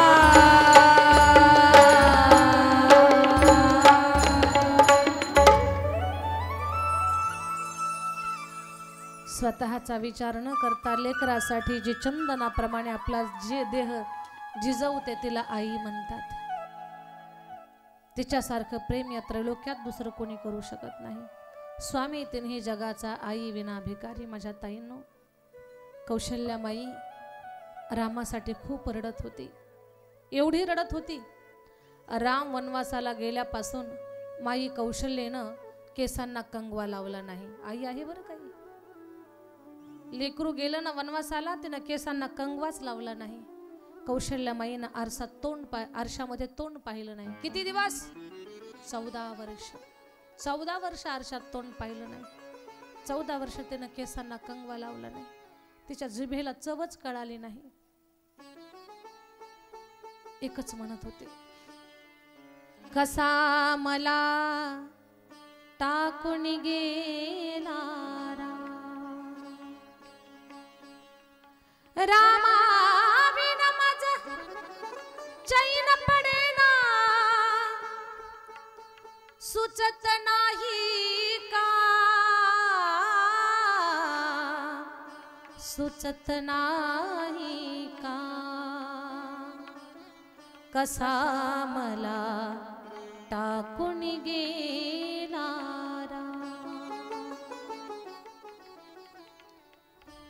आई म्हणजे ममतेची घागरे माझ्या ताईंनो. एक गोष्ट ऐक सांगते ऐका. माय मेली ना त्या घराचं घर पण संपत बरं. पती पत्नी दोघांचा संसार, 2 लेकर त्या परिवारात जन्माला आलेली छोटी छोटी. माय खूप लाडानं लेकरांना वाढवते, पण त्या लेकराच्या बापाची संगत चुकली, बाप वाम मार्गाला गेला. ती पत्नी रोज समजावून सांगायची, मालक आपण चांगल्या घराण्यातले आहोत, मदिरा पिणं, मांस भक्षण करणं, जुगार खेळणं हा आपला धर्म नाहीये, हे आपले संस्कार नाहीत. सोन्यासारखे आपले लेकर आहेत, त्यांच्याकडे पहा. तुम्ही जर जुगार खेळले तर आपले लेकर मोठं होऊन त्याच मार्गावर चालतील. तुम्हाला जर पिलेलं पाहिलं तर आपली लेकर किमान बाटलीचा वास तरी घेतील. मालक नका ना तुम्ही हा रस्ता. एक दिवस त्यानं नशेमध्ये त्या चांगलं सांगणाऱ्या बायकोला एवढं मारलं की बिचारी मेलीच. लेकर अनाथ झाली. त्याचं जुगार खेळणं, मदिरा पिणं, मांस भक्षण करणं थांबलं नाही. बायको मेल्यापासनं त्या घरात तुळशीला दिवा नाही, देवघरातला देवाला आंघोळ नाही. ते घर स्मशानासारखं झालं. तो दिवस दिवस बाहेर असायचा आणि जुगार खेळण्यासाठी रात्र रात्र बाहेर असायचा. लेकर बेवारस सारखे घरामध्ये फक्त बापाची वाट पाहायचे. आता तरी आमचे पप्पा येतील, पण त्यांचा बाप ज्या ज्या वेळेला घरी आला त्या त्या वेळेला शुद्धीत आलाच नाही. दारामध्ये नाली होती, तो नालीत पडावा आणि ह्या चिमुकल्या लेकरांनी बापाला ओढावं. त्यांच्यात ताकद नव्हती तेवढी. ओढत बापाला घरात घेऊन जावं. बैल पोळ्याचा सण आला आणि बैल पोळ्याच्या सणाला त्या लेकरांच्या दारामध्ये एक गरीब स्त्री की जे गावामध्ये पुरणाची पोळी मागतात, आशीर्वाद देतात, पोळी मागायला आली. ती चिमुकली लेकर बाहेर आली. त्या बाईनं विचारलं, लेकरांनो आई कुठे तुमची? आईला म्हणा पोळी वाढ, शेतकऱ्याचा सण आहे. बैलाच्या नावाच्या 2 पोळ्या, देवाच्या नैवेद्याच्या 5 पोळ्या, गाईच्या नावची 1 पोळी आणि आमच्या गरीबाच्या नावची 1 पोळी दे म्हणा. त्या चिमुकल्या लेकराने सांगितलं, आमची आई ना आता या जगात नाही आणि आम्हाला पुरणपोळी बनवता येत नाही आई, पण एवढ्या पोळ्या तुला कुठं मिळतात? त्या बाईनं सांगितलं, लेकरांनो या पोळ्या मिळण्यासाठी प्रत्येक घरोघरी फिरावं लागतं. ती छोटी लेकर म्हणतात, आई ए मावशी 8 दिवस झाले ग, आम्ही काहीच खाल्लं नाही, आम्हाला अन्न बनवता येत नाही, मग तू आम्हाला शिकवतेस का कशी मागावी लागते पुरणाची पोळी? लेकरू पुरणाची पोळी मागायला त्या बाईकडे पाहत पाहत गावभर फिरायला लागली. गावच्या पाटलाच्या दारात लेकर उभी राहिली. त्या पाटलाला लेकराचं ते चिमुकलं तोंड पाहून पोटात हंबरडा फुटला. पाटलाला वाईट वाटायला लागलंय. पाटील म्हणतोय, लेकरू ए बाळा तू कुणाचा आहेस ते मला माहिती, या बाईचं लेकरू नाहीयेस तू. हा पाटील बाबा, आम्ही या मावशीकडे पाहून पोळी कशी मागावी ते शिकतोय. 8 दिवस झाले आमच्या पोटात अन्न नाही, आमची माई या जगात नाही, आम्हाला भूक लागली, काही असेल तर आम्हाला खायला द्या. पाटलाच्या बायकोला फार वाईट वाटलं. 2 लेकराला 2 पुरणाच्या पोळ्या तिनं आणल्या, पण ती लेकरं एवढी प्रामाणिक होती ना, आईच्या संस्कारानं तयार झालेली. ते म्हणतात, पाटील बाबा तुमचा हा जो बैल आहे ना, आम्ही तो गावामध्ये मिरवून आणतो आणि आम्ही मिरवून आणल्याच्या बदल्यात आम्हाला 2 पुरणाच्या पोळ्या द्या, तशा पण देऊ नका.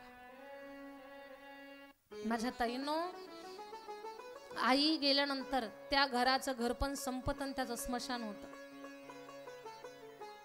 आई सारखी ममता, तिच्यासारखं ममत्व दुसरीकडे कुठेच आपल्याला पाहायला मिळू शकत नाही.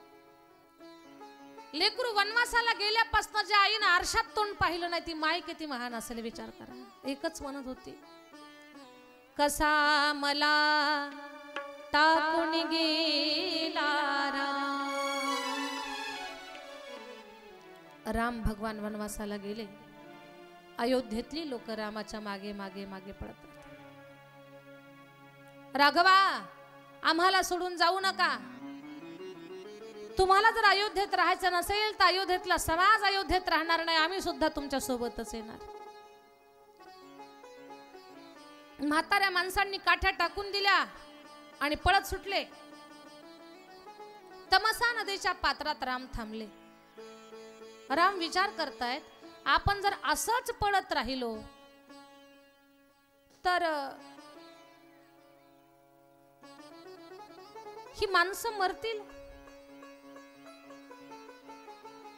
राम तमसा नदीच्या पात्रात एक रात्रभर मुक्काम करतात. सगळ्या लोकांना वाटतं राम आता आपल्याला सोडून जाणार नाही. सगळी लोक निवांत गाढ थकल्यामुळे झोपी गेले. राम मध्यरात्रीलाच उठले आणि सगळ्या लोकांना झोपेत टाकून राम निघून गेले. पुढे राम गंगेच्या तटावर, पण इकडे लोक उठली, पाहिलं तर राम नाही, लक्ष्मण नाही, रथ नाही, कोणीच नाही. काहींना वाटलं राम अयोध्येत गेले असतील. काही अयोध्येत पाहायला आले तर काही तिथंच थांबले. काहींनी ठरवलंय रामानं आपल्याला झोपेत टाकलं तर आपणही आता झोपायचं नाही. इथे 14 वर्ष रामाची वाट पाहायची. राम पुढे गंगेच्या तटावर पोहोचले. तिथे गोड प्रसंग आहे. नदी पार करून रामाला पलीकडे जायचंय, पण त्या नदीच्या काठावर झाडाला एक दोरी बांधून नौकेमध्ये पाण्यात पाय खाली सोडून एक बसलेला केवट पाहिला. त्या केवटाचं तोंड पाण्याकडे होतं आणि काठाकडे पाठ होती. काठावर उभे असणारे राम त्याला डोळ्यांना दिसले नाही.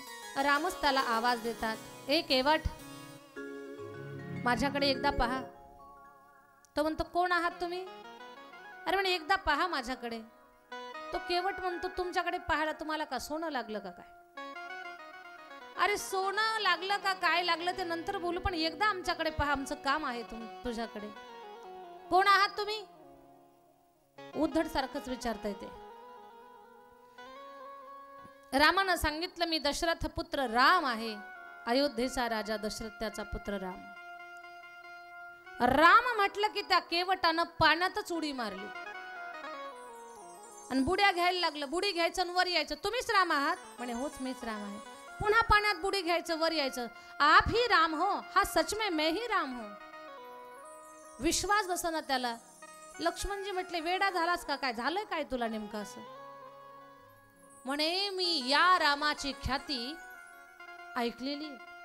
जेव्हा रामाचा जन्म झाला होता तेव्हा साधूच्या झुंडीच्या झुंडी माझ्या नौकेत बसत होत्या.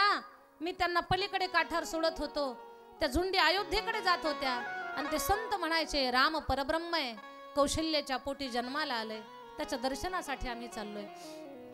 तेव्हा मला वाटलं होतं की मला त्या रामाचं दर्शन कधी भेटल, पण रोज नौका चालवल्याशिवाय पोटाला पोटभर खायला मिळत नाही. लेकरा बाळाची माझी पाटी, माझा कामधंदा सोडून मला काही अयोध्येला येणं झालं नाही. पण काय भाग्य माझे की रामच माझ्यापर्यंत आले. केवट आला. रामाच्या दर्शनाचं भाग्य कशानं मिळालं? त्याला तर पूजापाठ करायला वेळ नव्हता. त्याला तर नौका चालवली तरच पोटाला खायला मिळावं अशी त्याची परिस्थिती होती. तरी पण भगवान त्याला दर्शन द्यायला का जातात? तर त्याच्याकडनं सहज संत सेवा घडली होती आणि संत सेवा घडल्या कारणानं भगवान स्वतः त्याच्याकडे चालत गेले आणि त्याची इच्छा पूर्ण केली. एवढी संत सेवा आपल्या जीवनामध्ये श्रेष्ठ आहे. साधूची सेवा आपल्या जीवनामध्ये नक्कीच घडावी. संत सेवा तात्काळ नाही, काहीला तात्काळ तर काहीला कालांतरानं, पण 100% फळ देणार.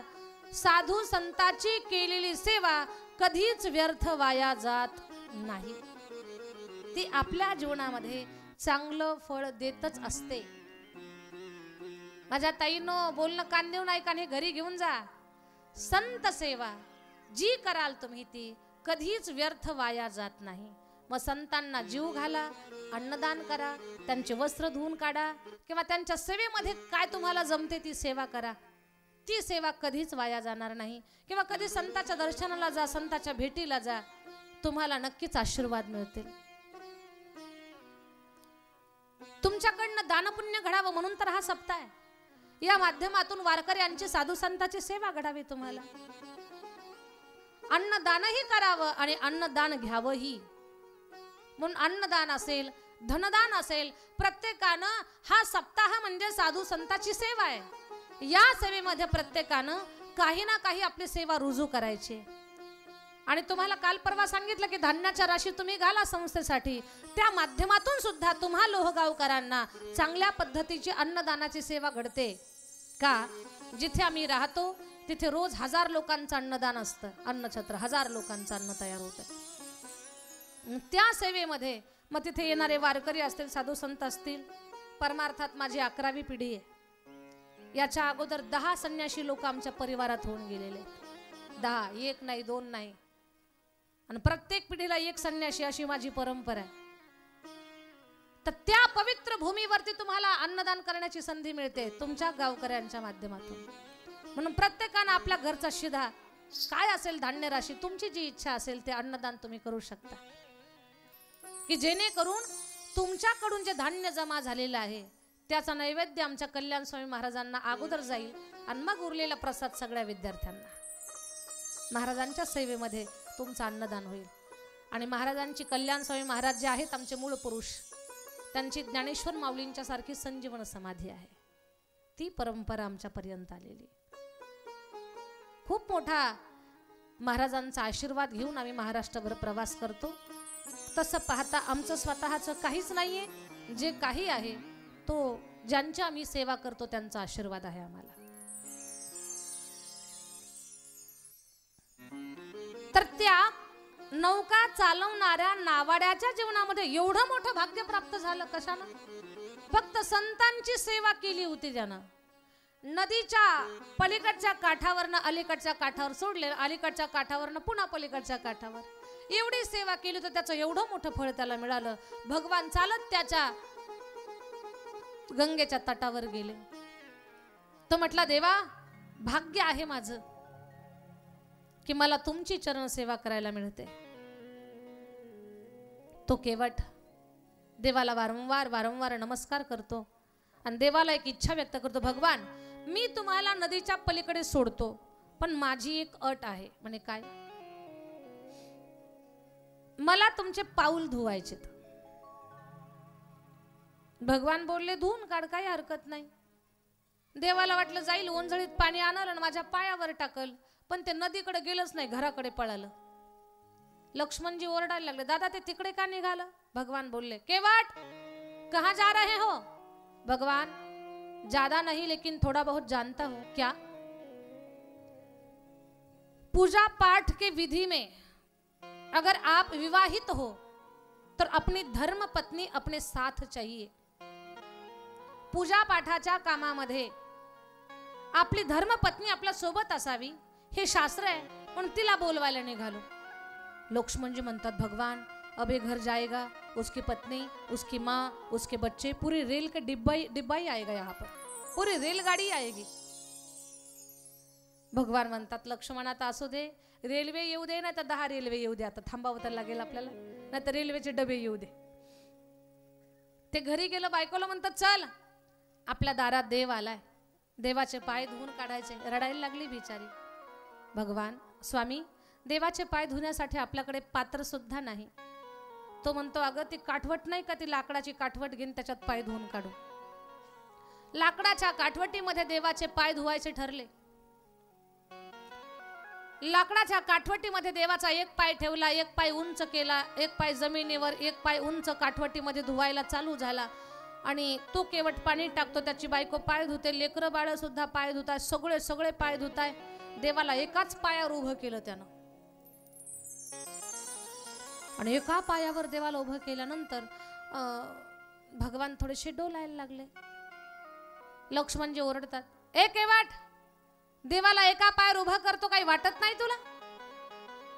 देवा, पडायची भीती वाटते का? पडायची भीती वाटत असेल तर माझ्या डोक्यावर हात ठेवा, पठ्ठ्याला आशीर्वाद मिळेल आणि तुम्हाला सुद्धा पडायची भीती राहणार नाही.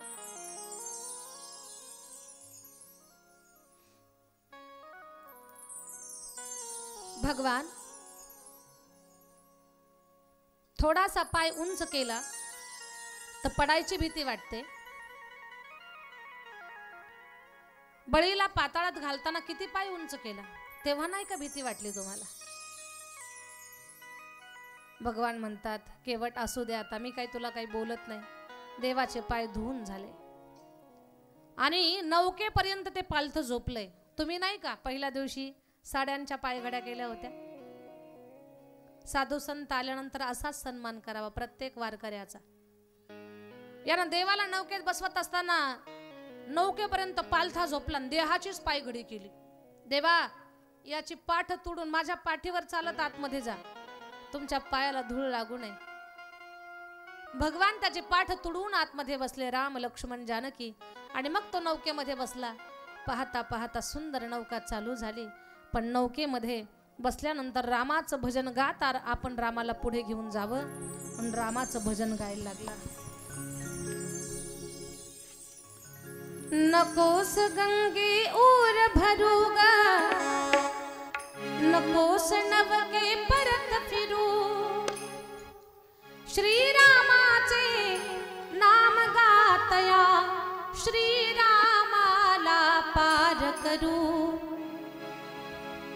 श्रीरामाला पार करू. जय गंगे जय भागीरथी, जय जय राम दाशरथी. जय गंगे जय भागीरथी, जय जय राम दाशरथी. जय गंगे जय भागीरथी, जय जय राम दाशरथी.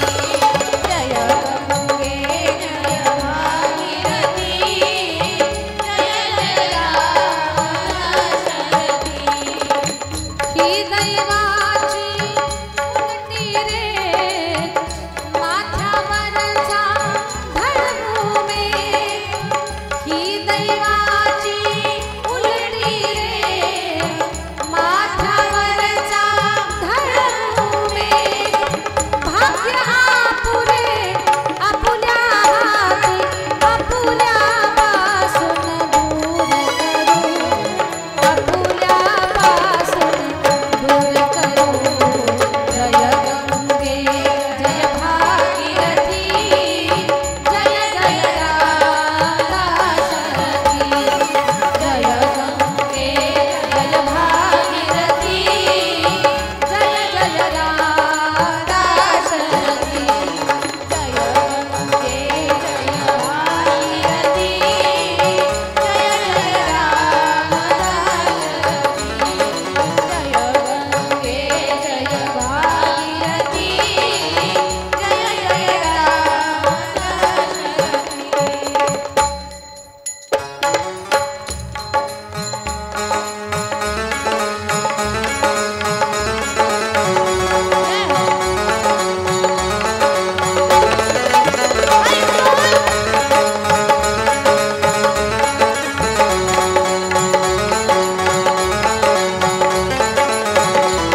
गंगे जय भागीरथी जय जय राम दाशरथी। गंगेची प्रार्थना करत भजन गात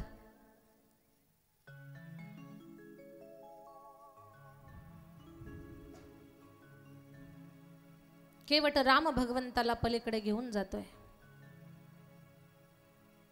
नदीचा पलीकडचा काठ आला की त्यांना लगेच नौका वळवली आणि वापस आला। 4-2 चक्कर मारल्या। लक्ष्मणजी म्हणतात, दादा आपण काय इथं नौका विहार करायला आलो का वनवासाला आलो? ते लक्ष्मणजीचं ऐकूनच घेत नाही। ते म्हणतात, लक्ष्मणजी आप चुप बैठ जाओ, शांत बसा। कशामुळे? ही काय तुमची अयोध्या नाही, हा गंगेचा काठ, इथे माझंच चालणार, मी काय बोलेल ते। राम म्हणतात, लक्ष्मणा बिना तिकीट कंडक्टर सोबत कधी भांडायचं नसतं, शांत बस। एक तर तिकीट पण नाही, वर्ण कंडक्टरला भांडायचं, इकडच गाडी वळवली का तिकडच गाडी का थांबवली असं म्हणायचं नाही। पलीकडच्या काठावरती सोडलं, केवट रडायला लागला, देवा तुमच्या सोबत येऊ द्या। देवाला वाटलं याला काय द्यावं हा प्रश्न पडला म्हणून तर रडत नसेल, काय देऊ देवाला प्रश्न पडला। सीतामाईनं बोटातली अंगठी काढली आणि रामाच्या स्वाधीन केली। रामरायानं ती मुद्रिका केवटाला देऊ लागले। केवट रडायला लागला, भगवान या सोन्याच्या तुकड्यासाठी मी तुम्हाला गंगेच्या पलीकडे सोडलेला नाही। हा सोन्याचा तुकडा नकोय मला, याच्यासाठी नाही भगवान सोडलं मी तुम्हाला। सोन्याचा तुकडा नको, मग काय देऊ तुला केवटा? याच्यापेक्षा माझ्याकडे दुसरं काहीच नाही तुला द्यायला। देवा एकच विनंती, आज मी तुम्हाला नदीच्या पलीकडे सोडलंय, जेव्हा मी तुमच्या दरबारामध्ये येईल ना तेव्हा मलाही भवसागराच्या पार सोडा, एवढीच विनंती आहे। प्रभु इतना दान देना जब अंत समय आए, दर्शन का दान देना जब अंत समय आए। प्रभु इतना दान देना जब अंत समय आए। प्रभु इतना देना जब अंत समय आए। भावना मेरे मन की भावुक होकर बोली, इस मन में वास करे भोले की छवि भोली। दर्शन का दान देना भक्तों का मान देना जब अंत समय आए। प्रभु इतना दान देना जब अंत समय आए। प्रभु इतना दान देना जब अंत समय आए।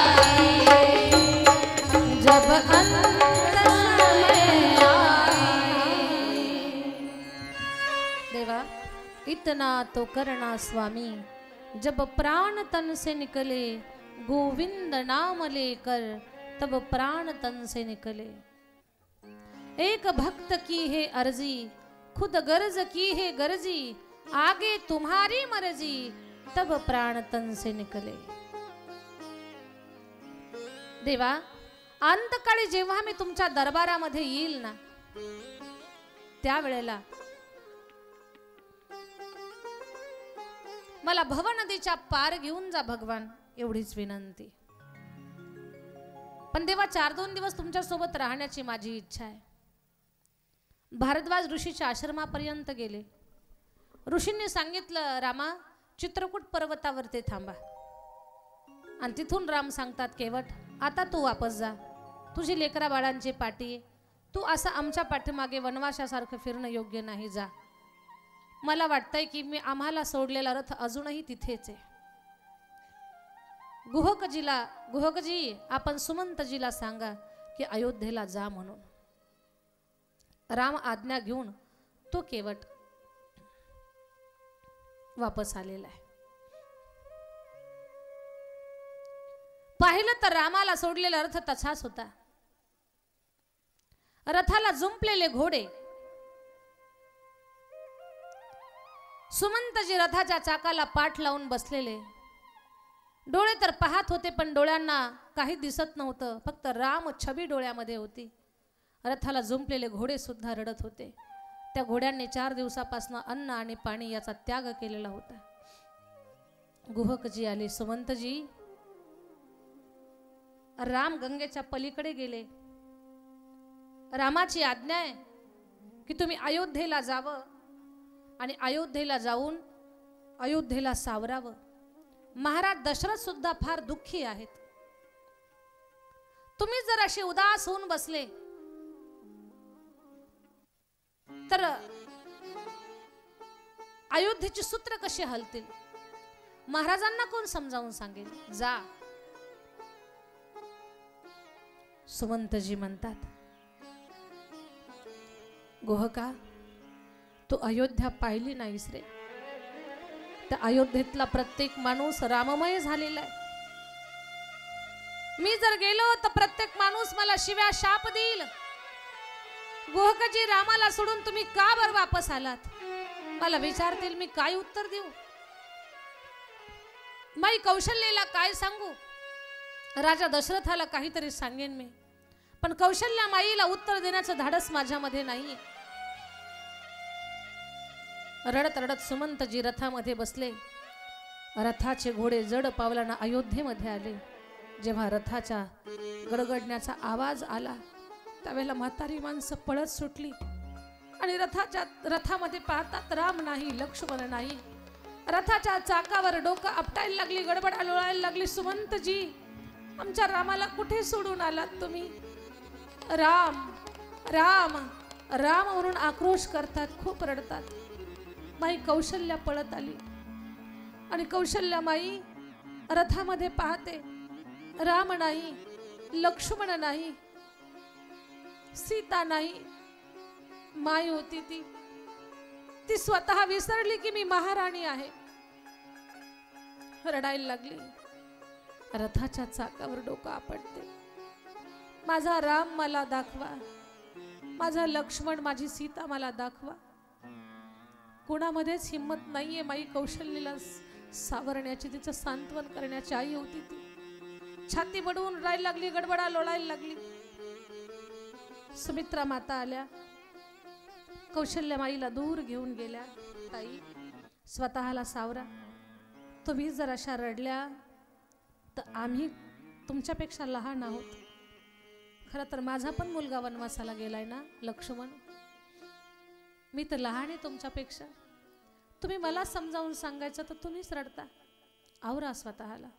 माझ्या ताईंनो, रामकथा ऐकत असताना फक्त कानाने कथा ऐकू नका.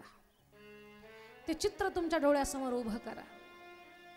आणि ते चित्र जर तुमच्या डोळ्यासमोर उभं राहिलं ना, माझं तुम्हाला सांगणं आहे, या मंडपातला एकही माणूस रडल्याशिवाय राहणार नाही. फक्त कानांनी कथा ऐकू नका. ते चित्र डोळ्यासमोर उभं करा. काय अवस्था झाली असेल त्या लोकांची, काय म्हणत असेल त्या आईचं मन. ती माणसं कशी रडत होती, गडबडा लोळत होती. माणसं रडत होती, नवल नाही. त्या रथाला जुंपलेल्या घोड्यांनी रडावं, जनावरांनी रडावं.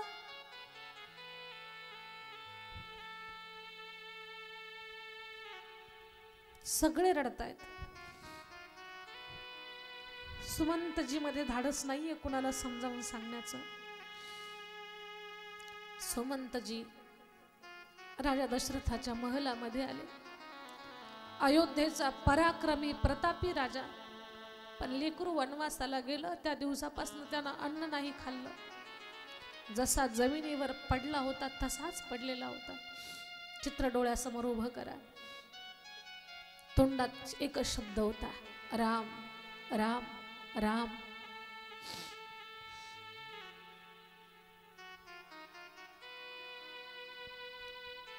दशरथ महाराज रडत होते, सगळ्यांची माफी मागत होते. कौशल्य मला माफ कर, मी तुझ्या रामाला वनवासाला पाठवलं ग. सुमित्रा मला माफ कर, माझ्यामुळे तुझा लक्ष्मण वनवासाला गेला ग.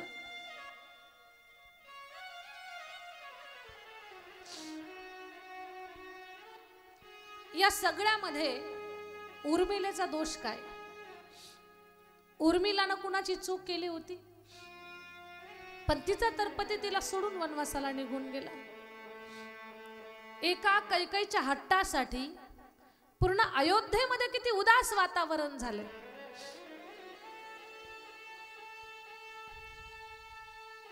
सगळेजण रडत होते. आता दशरथजी म्हणतात, सुमंतजी, माझ्या लेकराला कुठे सोडून आलात तुम्ही? माझ्या रामाच्या कोवळ्या पायाला किती काटे टोचत असतील. कोमल चरणाची माझी सून सीता, त्या लेकराची काय अवस्था असेल? माझा लक्ष्मण तापट स्वभावाचा आहे, कसे फिरतील ते वनामध्ये? कोणी जवळचा नातेवाईक आहे का? त्यांची काही व्यवस्था आहे? फक्त वनात फिरायचंय. कसं राहतील ते, कसं सांभाळतील स्वतःला? पण काही नाही, या सगळ्याला जबाबदार मीच आहे. माझ्यामुळे हे दिवस अयोध्येवरती आलेले. आज अयोध्येतला प्रत्येक माणूस जो रडतोय ना, त्या प्रत्येक माणसाच्या दुःखाला जबाबदार मी आहे. माझ्यामुळे हे सगळं झालंय. आता मला जगण्याचा अधिकार नाहीये, कारण प्रत्येकाच्या आनंदामध्ये विरजन कालवण्याचं काम मी केलंय. माझ्या कर्तृत्वाचा रास झाला, माझं कर्तृत्व शून्य झालं, माझी कर्तबगारी फेल गेली. मी कुणाला न्याय देऊ शकत नाही, मी सगळ्यावर अन्याय केलाय. कौशल्य मला माफ कर. आणि दशरथ राजा गडबडा गडबडा लोळायला लागले. दशरथजी गडबड गडबड लोळतात. म्हणतात, कौशल्य पहा पहा, त्या भिंतीवरती एक चित्र दिसतंय मला. 3 चिता जळतायत, माझ्याकडे पाहून हसतायत त्या. मला म्हणतात, राजा राजा कळालं का? लेकराच्या वियोगाचं दुःख काय असतं राजा, ते समजलं का तुला? राजा, आमचा श्रावण मेला ना, तेव्हा आमची अवस्था अशीच झाली होती. आता तू सुद्धा रड आणि पुत्र वियोगामध्ये पुत्र पुत्र पुत्र म्हणून तू मर राजा. आमचा शाप आहे तुला, पुत्र विरहानं मरशील तू. कौशल्य सांग ना, माझ्याकडे पाहून हसतायत ते, त्यांना सांग ना. कौशल्य माही म्हणते, महाराज आवरा स्वतःला.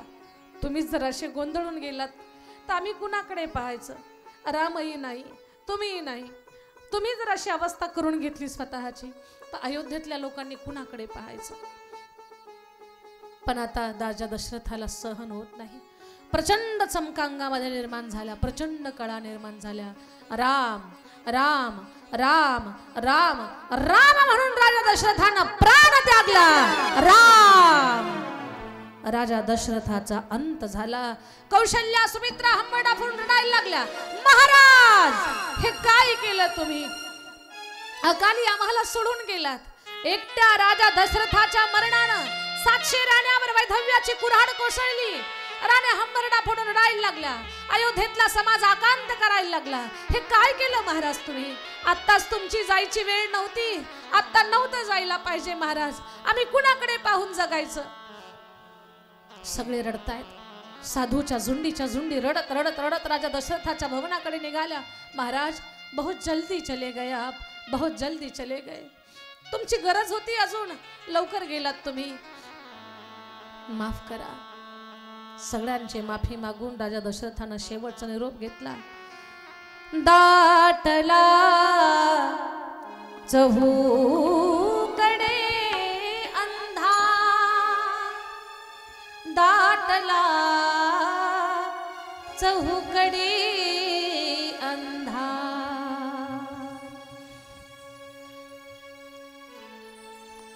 अयोध्येत राम नाही, लक्ष्मण नाही आणि भरत शत्रुघ्न तर आजोळी गेलेले होते. आता राजा तर मरण पावलाय, राजगादीवर दुसरा राजा बसल्याशिवाय पहिल्या राजाच्या देहावर अग्निसंस्कार करता येत नाहीत, हा रिवाज आहे.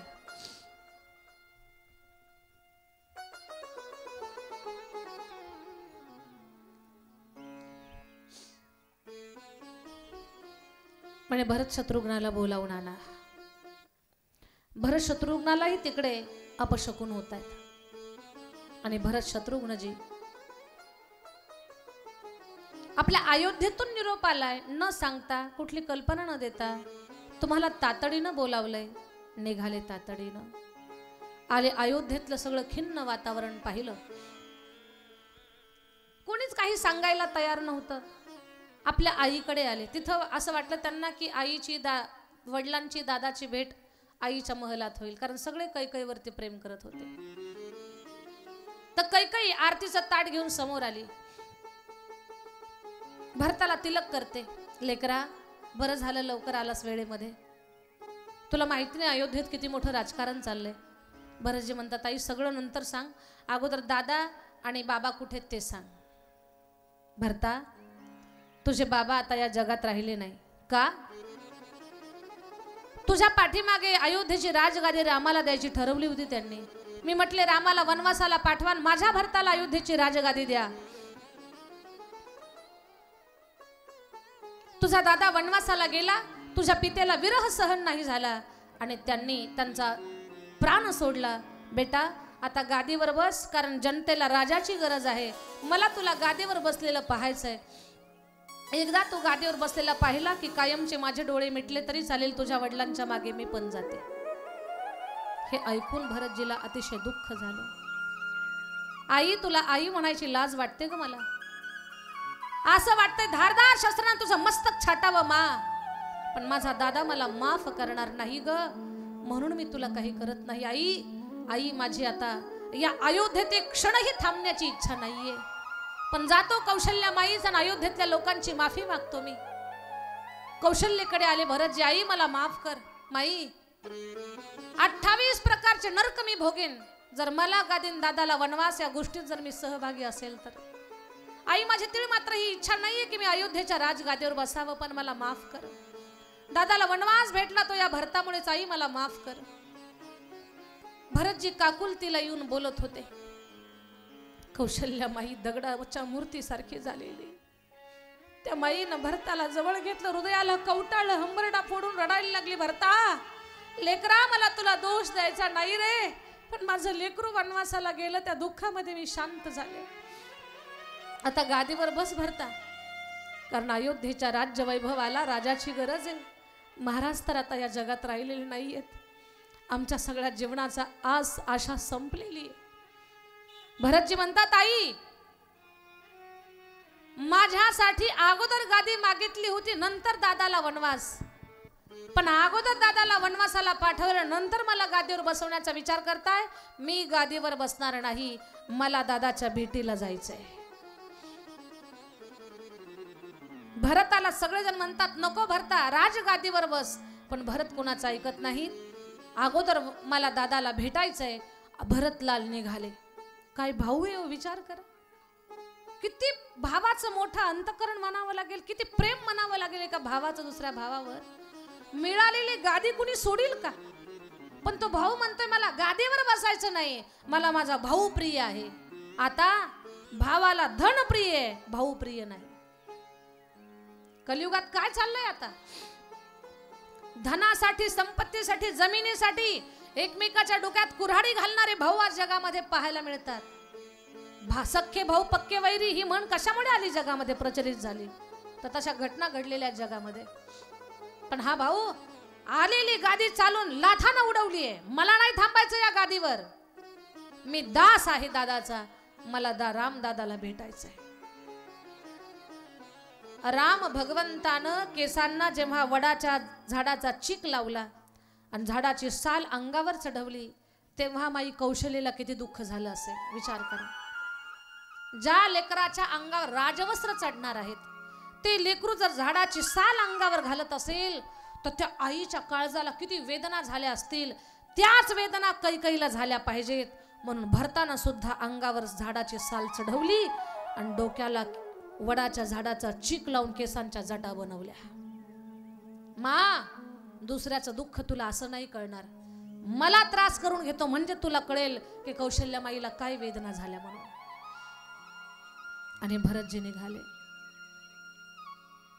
श्रीराम जय जय राम, श्रीराम जय जय राम, श्रीराम जय जय राम, श्रीराम जय जय राम, श्रीराम जय जय राम, श्रीराम जय जय राम, श्रीराम जय जय राम,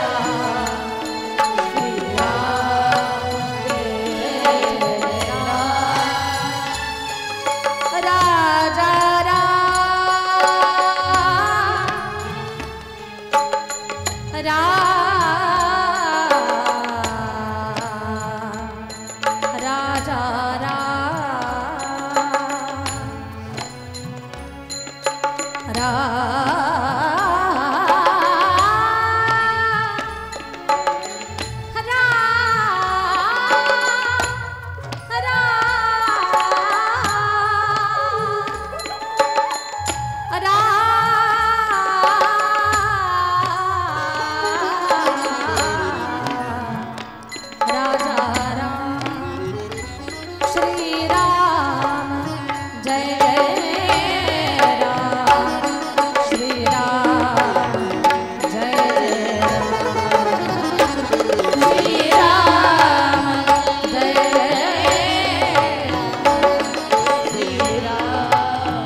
अयोध्येतला समाज रामाच्या भेटीसाठी अगदी चित्रकूटाच्या दिशेने निघतोय. पुढे काय होतं ते पाहणार आहोत आपण. पण काही क्षणाचं भजन घेऊ. सगळ्यांनी उठून उभे राहा, सुंदर भजन करा, विश्रांती होईल, परत आपण कथा ऐकायला बसू. उठून उभे राहा सगळेजण.